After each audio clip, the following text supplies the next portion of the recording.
Hi hello నమస్తే welcome to విజయ మా ఊరు ఆడియో బుక్స్ ఛానల్. నేను విజయలక్ష్మిని.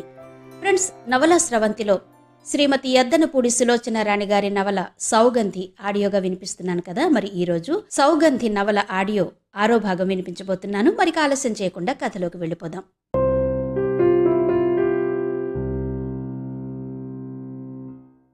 ఎప్పటికో మెలకు వచ్చింది. ఒళ్ళంతా నొప్పులు, ముఖమంతా మంట, ఒళ్ళు నిప్పుల్లా కాలుస్తున్నట్టు మంటలు పెడుతోంది. మూలుగుతుంటే ఎవరో నుదుటి మీద చెయ్యి వేశారు. సౌ, ఎలా ఉంది? ఎవరు? చెయ్యి చాచింది. నేను. వత్సల్? నేనే వత్సల్ అంటూ లేవబోయింది. ఉండు, లేవకు, నీ దగ్గరగా వస్తాను. నేనే నీ దగ్గరకొస్తాలే. వత్సల్ మంచం మీద మరింత దగ్గరగా జరిగి సౌగంధి తలని చేతుల్లోకి తీసుకున్నాడు.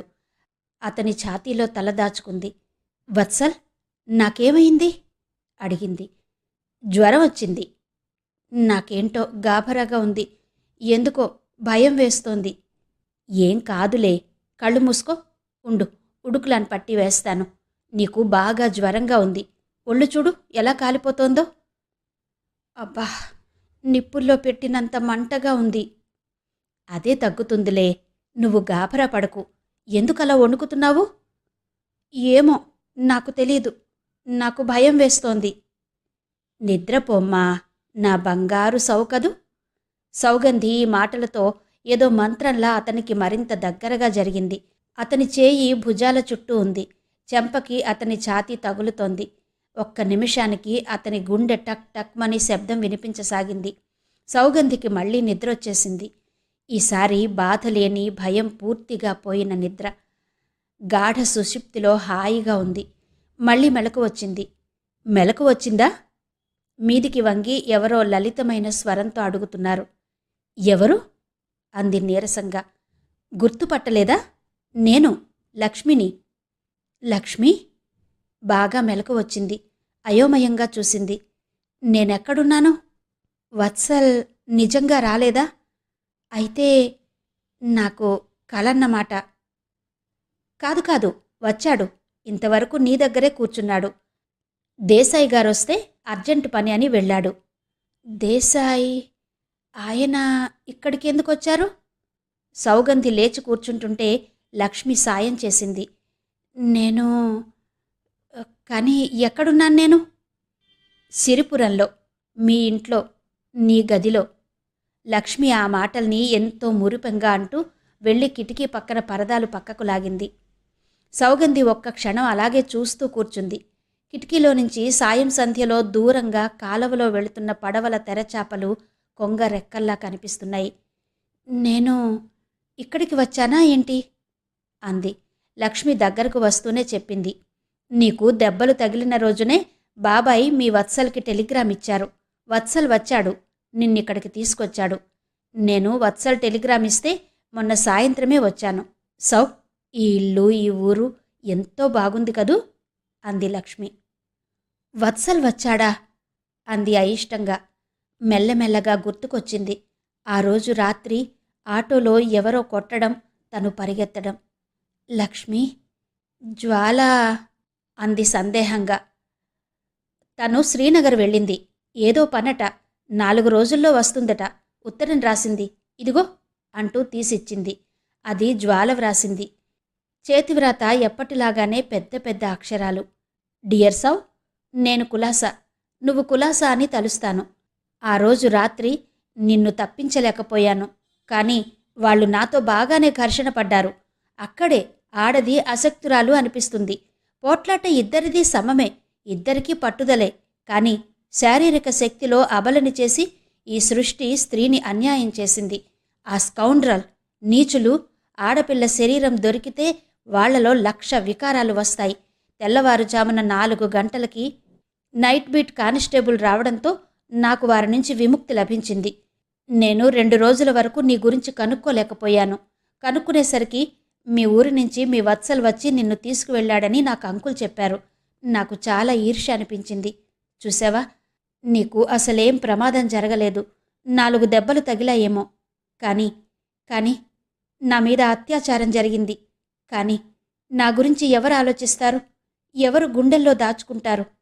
పైనుంచి అందరూ ఒకటే అవహేళన. ఇలా అవహేళనలు ఎదురైన కొద్దీ నాకింకా పట్టుదల, కోపం ఎక్కువవుతాయి. నాకు బాధ ఏంటంటే సాటి ఆడవాళ్లకంటే మగవాళ్లే ఎక్కువ సహాయం చేశారు. నాకా సమయంలో ఎవరు సాయం చేశారో తెలుసా? మన వీధి చివర దర్జీ అని అతనట. అతను నేనెప్పుడూ భార్యను కొడతాడని వెర్రి వెధవా అనుకునేదాన్ని. అతనేమన్నాడో తెలుసా? ఎందుకమ్మా నీకా ఎదవలతో లక్షణంగా పెళ్లి చేసుకో అన్నాడు. నా చేతికి 200 రూపాయలిచ్చి నన్ను ఢిల్లీ వెళ్ళడానికి ఏసీ ఎక్స్ప్రెస్ ఎక్కించుగాని ఇంటికి వెళ్ళలేదు. ఇలాంటి వాళ్లను చూస్తే మళ్ళీ మనుషుల్లో మంచివాళ్లున్నారు సుమా అని ధైర్యం వస్తుంది. నేను చాచాజీ దగ్గరకొచ్చాను. నేను రాగానే జరిగిందంతా చెప్పేశాను.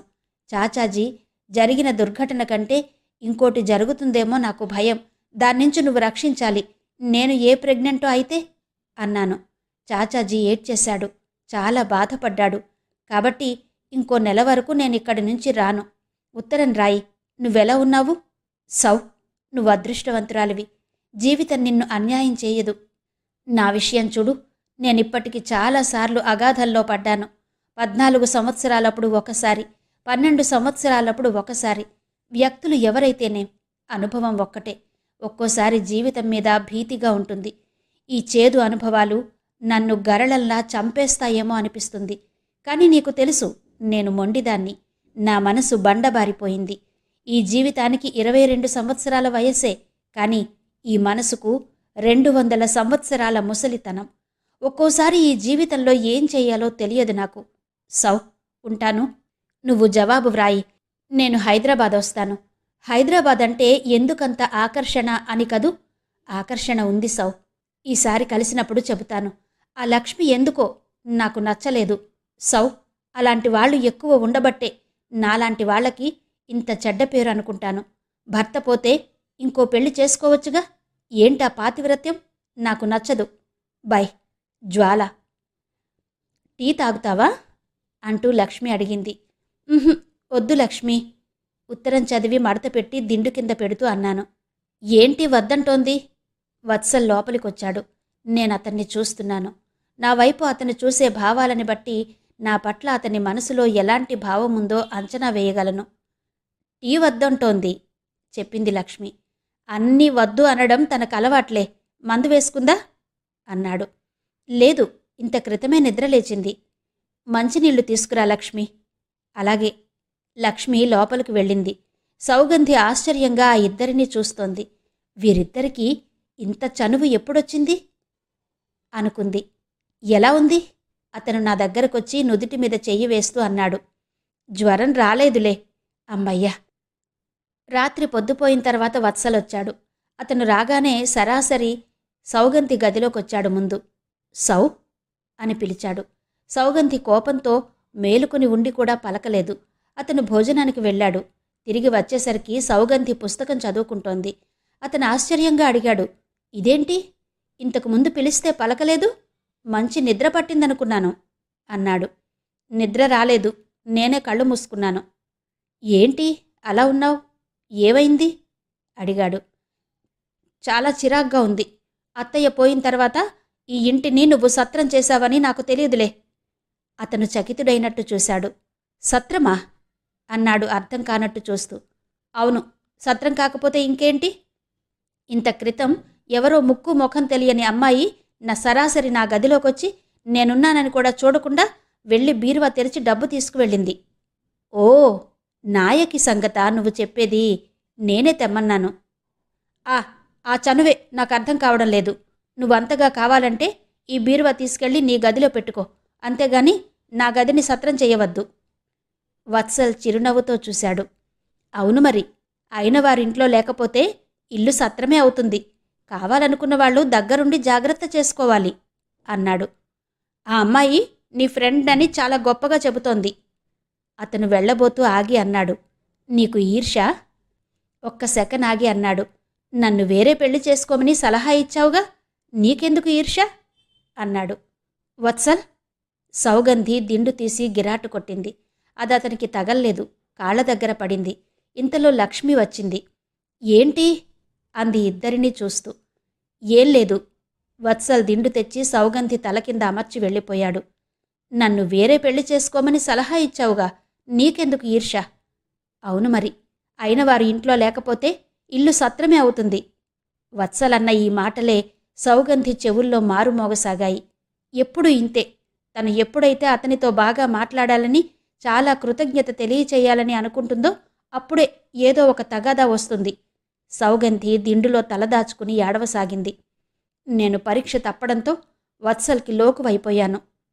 అవును అన్నాను. ఆ రోజు నేనే అన్నాను, ఎవరినైనా మంచి అమ్మాయిని చూసి పెళ్లి చేసుకో అని. నేనేం మర్చిపోలేదు. కానీ నేను అన్న ఉద్దేశం ఏంటి? అతను సుఖంగా ఉండాలి కదా. ఎవరైనా పెళ్లి చేసుకుని భార్యగా ఇంటికి తెచ్చుకోమన్నాను గాని ఇలా అడ్డమైన వాళ్లకి ఇంటి బీరువా తాళం చెవులు ఇమ్మన్నానా? బాగా రోషం వచ్చేసింది సౌగంధికి. అనుకొని, అతని ఇష్టం వచ్చినట్టు అనుకొని, నేనేం లక్ష్య పెట్టను. ఇంతలో ఎవరో భుజాలు పట్టుకున్నారు. సౌ, ఏంటిది? వత్సల్ పిలుస్తున్నాడు. ఏమైంది? చేతులు విదిలించేసింది. ఏడుపు ఇంకా వచ్చేసింది. అతను బలవంతంగా తన వైపు తిప్పుకున్నాడు. ఎందుకింత బాధపడుతున్నావు? అడిగాడు. నన్ను వదులు అరిచింది. ష్, లక్ష్మి లేచిందంటే ఏంటో గొడవ అనుకుంటుంది అన్నాడు వత్సల్. సౌగంధి ఏడుపు బలవంతంగా ఆపుకుంది. అతన్ని విదిలించలేదు. అతనికి అందకుండా పక్క మీద దూరంగా జరిగింది. చూడు, ఎంత ఆలోచించినా నాకు అర్థం కావడం లేదు. నువ్వెందుకో చాలా అనవసరంగా భయపడుతున్నావు. ఒకసారి కాదు, 2 సార్లు కాదు, ఇప్పటికి 1,00,000 సార్లు అడిగాను. మనసులో ఆ భయమేంటో చెప్పు మరి. సౌ, ప్లీజ్, ఇప్పుడైనా చెప్పు. నువ్వెందుకో నాతో ఆనందంగా ఉండలేకపోతున్నావు. ఏంటి భయం? అడిగాడు వత్సల్. నాకేం భయం లేదు. పోనీ ఏదైనా సందేహమా? అవును. అతను హఠాత్తుగా మంచం మీదకి ముందుకు జరిగి తన చెయ్యి పట్టుకున్నాడు. ఏంటది? చెప్పు అన్నాడు. చెప్పను. చెప్పి తీరాలి. ఈరోజు నిన్ను వదలను. నేను చెప్పను. చెప్పు. అతని చేతులు ఆమె భుజాల్ని కదలకుండా బంధించాయి. అతని ముఖం ఆవేశంగా ఉంది. ఈ ముసుగులో గుద్దులాట వదిలే. నీ సందేహం ఏంటో చెప్పు, చెప్పు అన్నాడు. నీకు నాకు పడదు అంది. అతను హతాశుడైనట్టు ఒక్క క్షణం ఆగాడు.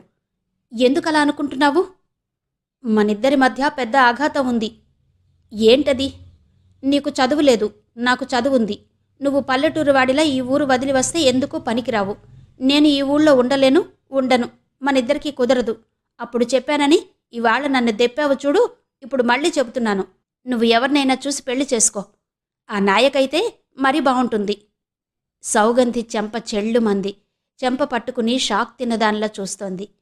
దెబ్బ తగిలిన దానికంటే అతను తన మీద చెయ్యి చేసుకున్నాడు. ఆమె నేత్రాలు మెల్లగా విస్ఫులింగాలు వెదజల్లేట్టు ఎర్రబడినాయి. అతన్ని కొట్టడానికి మీద కలబడబోయింది. వత్సల్ ఆపాడు. ఈమెది ఒక ఉప్పెన లాంటి వేగం. అతను దాన్నుంచి తప్పించుకోవడానికి చాలా కష్టపడాల్సొచ్చింది. 2 చేతులతో ఆమె చేతులని బంధించాలని చూశాడు. కాని ఆమె అతని జుట్టు పట్టుకుంది. కొట్టబోతుంటే ఎలాగో తప్పించుకున్నాడు. అతనికి హఠాత్తుగా చిన్నప్పుడు ఆటల్లో కొట్టుకుని కలబడడం గుర్తుకొచ్చింది. నన్ను కొడతావా? నీకెంత ధైర్యం?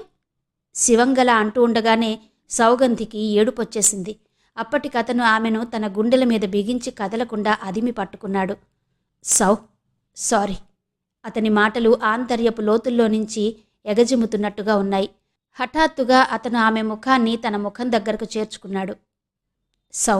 నేను నిన్ను బాగానే అర్థం చేసుకున్నాను. నువ్వే నన్ను అర్థం చేసుకోలేకపోతున్నావు. ప్లీజ్. అతని గొంతు గాద్గదికమైంది. హఠాత్తుగా సౌగంధి ముఖం దగ్గరకు లాక్కుని కళ్ల మీద నుదుటి మీద ముద్దు పెట్టుకుంటూ ఆవేశంగా అన్నాడు. నిన్నిక ఎక్కడికి వెళ్ళనీయను. ముహూర్తం లేదు, ఏమీ లేదు. గుళ్ళో అయినా సరే పెళ్లి చేసుకుందాం అన్నాడు. సౌగంధి ఏదో అనబోయింది. అతని పెదవులు ఆమె పెదవుల్ని మూసేసినాయి. ఇక మాట్లాడనీయలేదు. కిటికీలో నుంచి వెన్నెల వస్తుంటే ఆకాశంలో మబ్బు తునక ఒకటి అడ్డుపడి వెనక్కు లాగింది.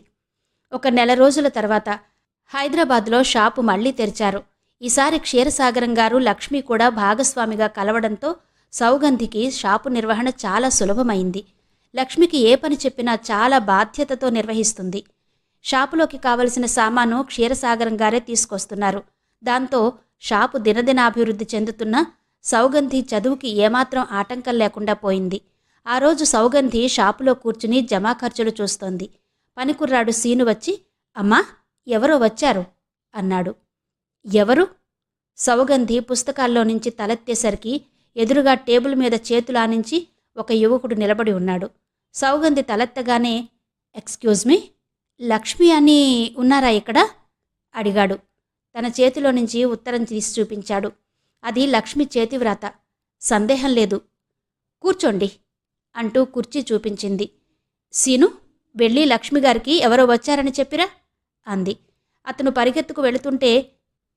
పరిగెత్తుకు వెళుతుంటే అతను చిటికేసి పిలిచాడు. ఇలారా అన్నాడు.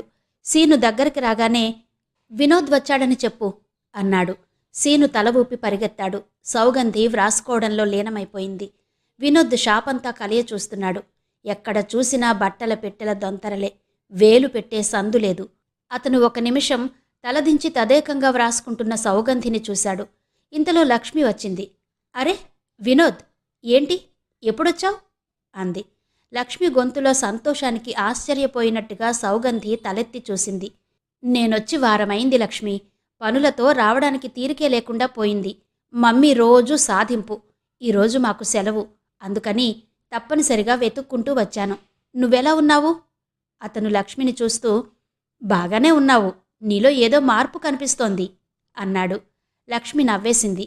అతనికి సౌగంధిని చూపిస్తూ, ఒక చల్లటి నీడకి వచ్చాను నేను, నా ఫ్రెండ్ సౌగంధి అంటూ చెప్పింది.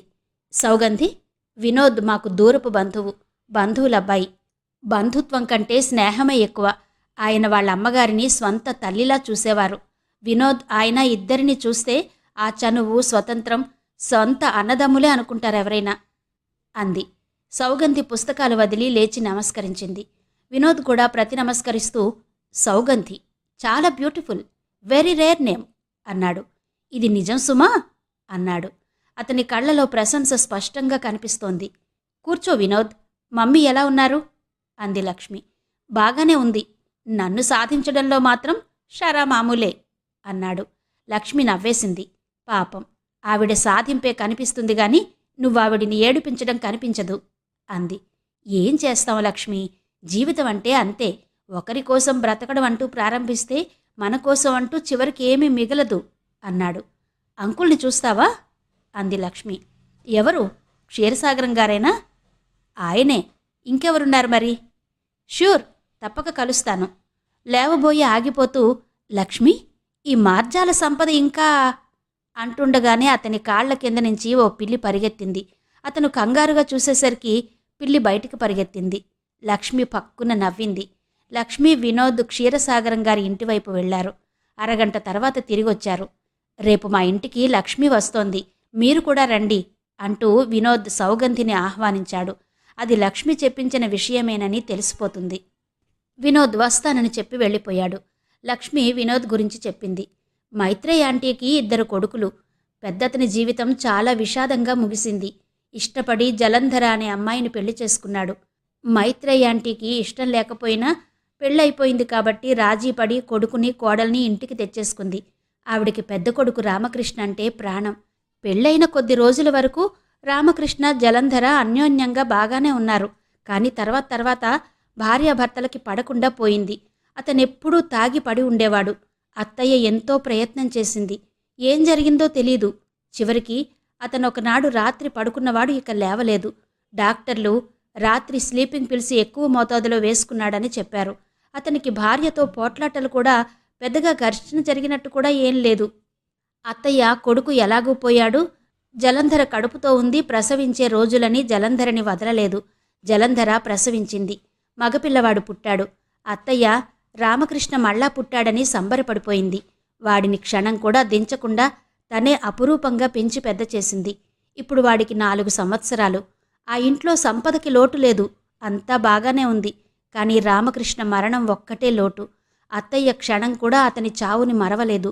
రామకృష్ణ పేరిట ఏదో ఒకటి చేస్తూనే ఉంటుంది.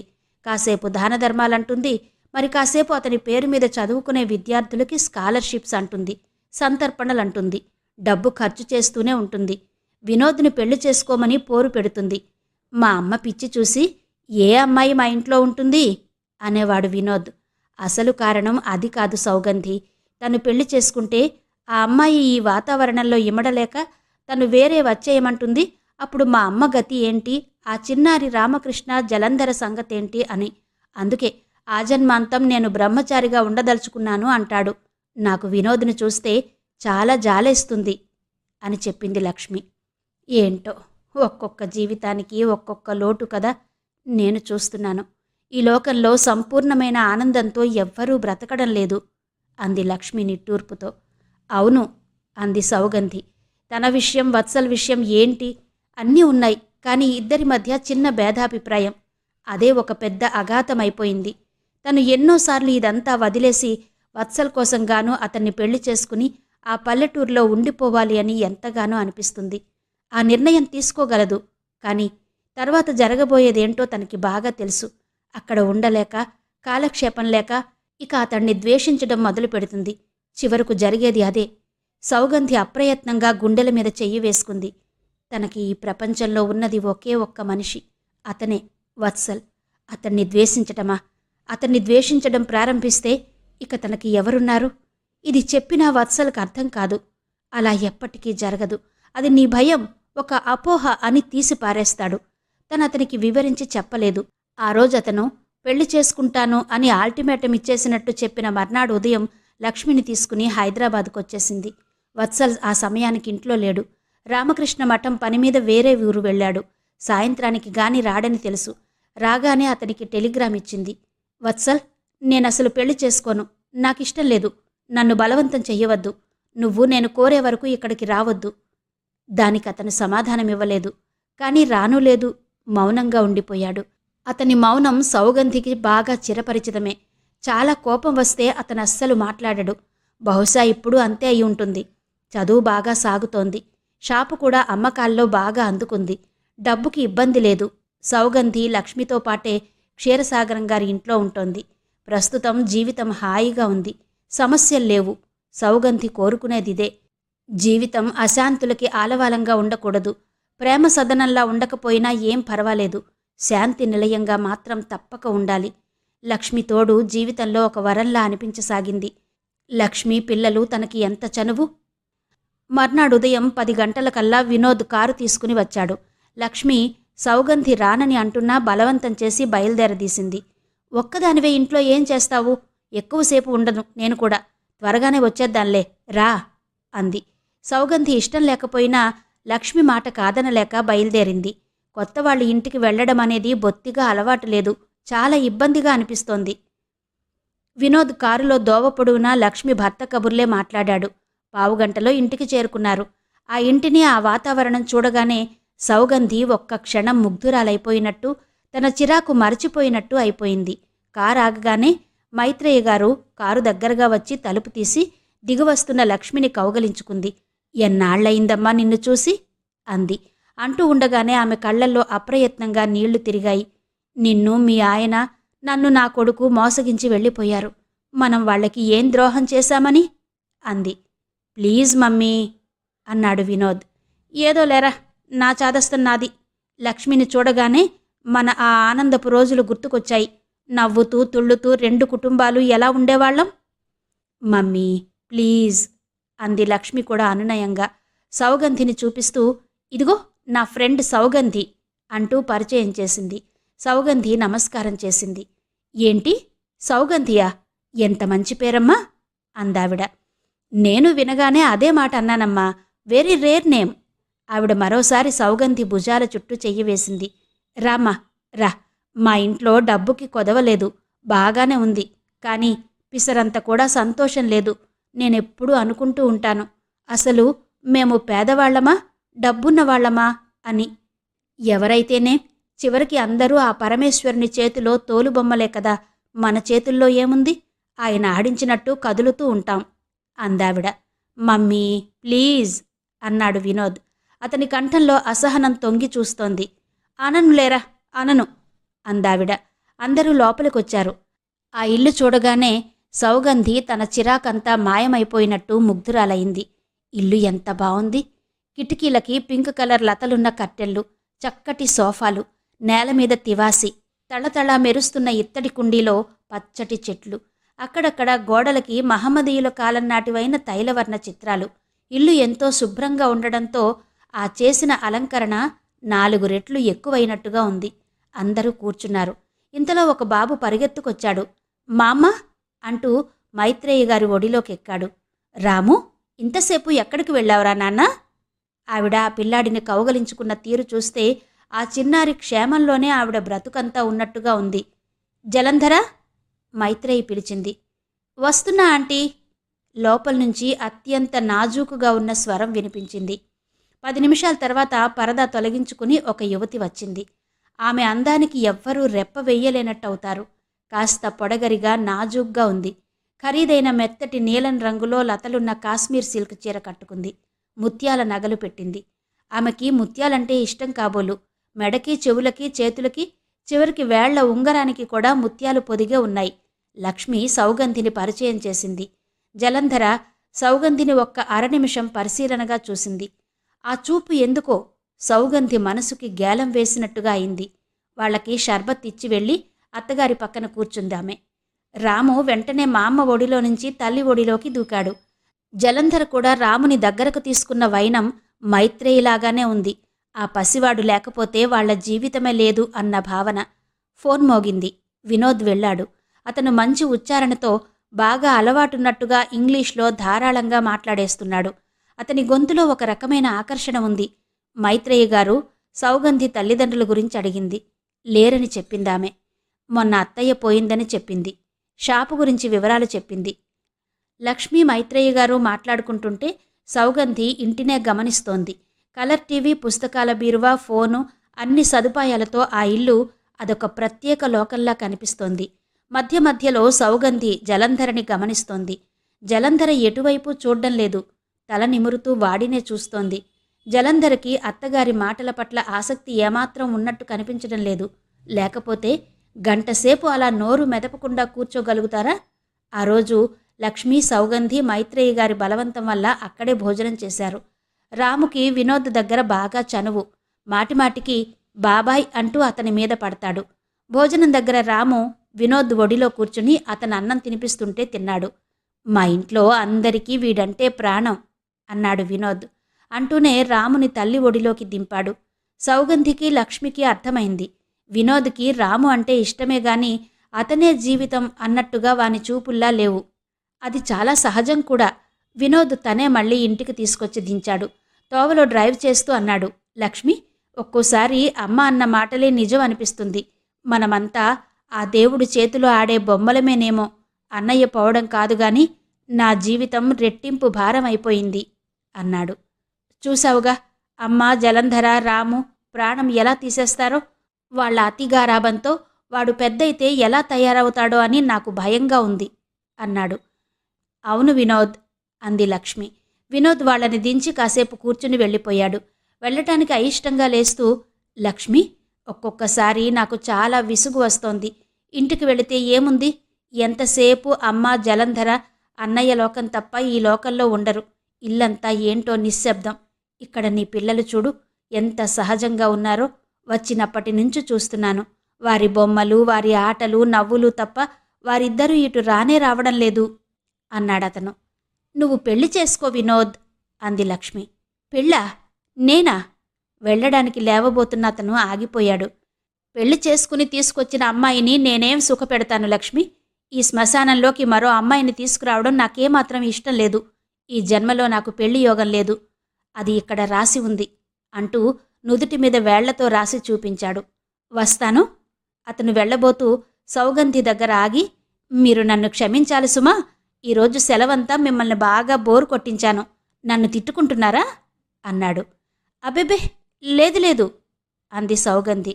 అతనిని కారు వరకు పంపి లక్ష్మి తిరిగి వస్తూ, పాపం వినోద్. వినోద్ని చూస్తుంటే నాకు జాలేస్తోంది. అతని జీవితం ఏంటో సమస్యే. అవును అంటూ అంగీకరించింది సౌగంధి. వినోద్ పెళ్లి ఒక సమస్య. అమ్మాయి వచ్చి వీరితో కలవలేదు. ఇతను వీళ్లను వదిలి వేరే వెళ్ళలేడు.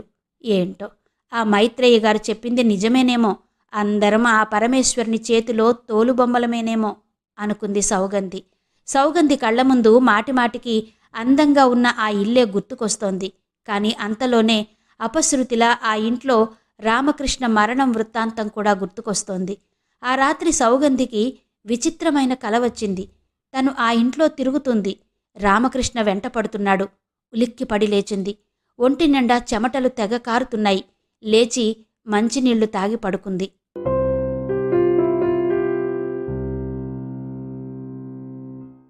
ఇంతవరకు శ్రీమతి యద్దనపూడి సులోచనారాణి గారి నవల సౌగంధి ఆడియో 6వ భాగం వినిపించాను కదా. మిగిలిన కథ తరువాతి భాగాల్లో వినిపిస్తాను. అంతవరకు సెలవా మరి. నమస్తే.